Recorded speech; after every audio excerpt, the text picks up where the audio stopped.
Okay. All right, other stories this morning on the front page of the Punch newspaper. Terrorist attack Buhari's advance team, killed 2 policemen. Details on page 8 of the Punch newspaper.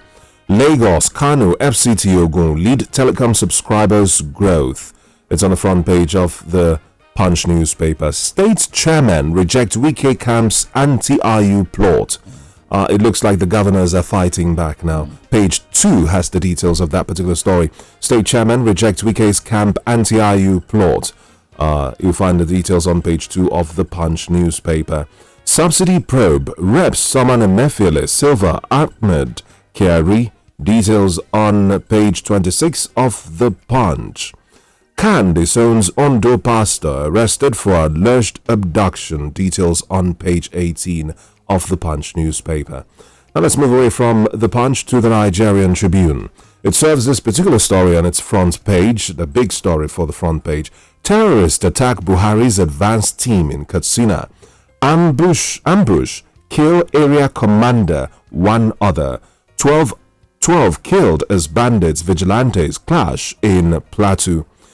Pages 2 and 26 have the details of that particular story. Let's put this attack on President Buhari's convoy in perspective. There are 2 separate events yesterday in Katsina. Even though both of them happened around the Dusima area, just entering Katsina, 150 kilometers to Daura, where the president's hometown. The advanced party, as usual, were traveling, to go and await Mr. President. I think he's home this weekend for Salah. And they have gone ahead of him as per tradition, as per practice. And this advanced team had security guards, that's members of the Guards Brigade that provide presidential security for the office of the president. He had protocol officers who arrived ahead of the president's visit and put in place protocol for the president arrival, and some members of the presidential media team, media officers, and I'm sure I will know some of them. In that team, they're on their way to Daura when this attack happened, and it was audacious because I've tried to read through between the lines by the statement issued by Malam Garba Shehu, the presidential advisor. The office of the president called it sad and unwelcome, this dastardly act.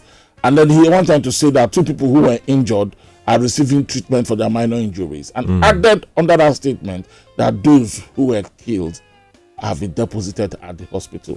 They wanted to make light of that. What happened is that this attack, people died. That's a fact. Yes, I mean the terrorists attacked the presidential convoy and killed people. I think that is what has happened, and that's why it's dastardly and sad. The attempt to paper over it as if it was an advance. It's the presidential convoy. You know what the presidential convoy is. The presidential convoy is the full assault squad. I mean, the presidential convoy is of very highly trained, highly skilled military operators. Those are the people you find in the presidential traveling convoy.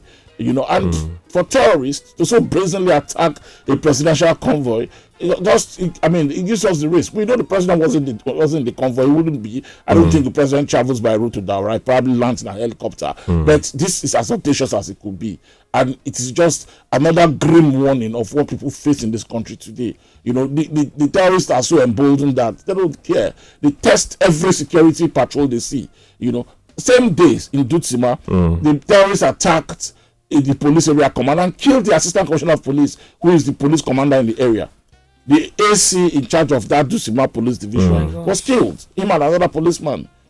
So it was already an operation that started. This happened around 11 a.m. The presidential convoy traveled later in the day, and they were attacked in this brazen manner. It raises major alarms in this country. We have seen in the last 2 weeks the spate of attacks, by terrorists almost everywhere. Zamfara's Jali and Sif Shiroro is still on my mind. How about 30 soldiers were killed in that attack on Shiroro. Today is the Nigerian Army Day, July 6th, and they are holding Army Day celebrations officially in Owerri, in the Imo State capital. And the Chief of Army Staff has centered to these Army Day celebrations on the kind of issues that happened around Shiroro, where soldiers were ambushed and killed in that manner. I think that's the message to soldiers today. We cannot allow this to continue. But, we live in a country now where we fear too much because we think that the terrorists are almost close home. You will come to the story now about the attack on Kuje. Kuje is right in Abuja. Kuje is 24 kilometers to the airport, 47 kilometers to Aso Rock. That is where terrorists are operating now unabated. So there's a red flag. It's a big alarm. And until our security agencies begin now to take control of the situation, I'm sorry, they're playing at their jobs. They are really playing at their jobs. Because it's easy now. Today is day 99 of the passenger train attack. You know, that has not been resolved. It's one attack after the other. I hate to paint this grim picture, but it's the reality. You know, and most of them, these attacks go unreported. But if you carry a normal newspaper, a newspaper from the North, Daily Trust, Leadership newspaper, and the Blueprint, you will see details of the kind of attack that happened in the North every day.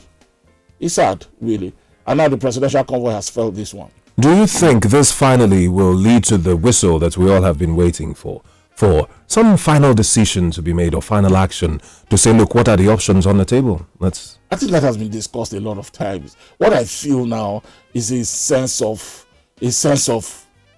we have given up, really, in the armed forces. The way I say it, there were times when the military commanders also shout and say this cannot continue to happen, but they don't shout anymore. Yeah. You know, the president used to call marching orders. I mean, after 𝐼𝐍𝐲, the office of the president did not even just issued one very weak statement. That was it. I mean, there's no country in this world where 30 soldiers will be killed and it's not a national alarm.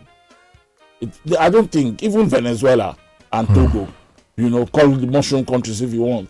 I don't think terrorists will invade those countries and in one full attack on the military kill the kind of numbers we saw out of 𝐼𝐍𝐲, and then it's not a national emergency that by now will have seen adequate response. I mean, it just happened last week.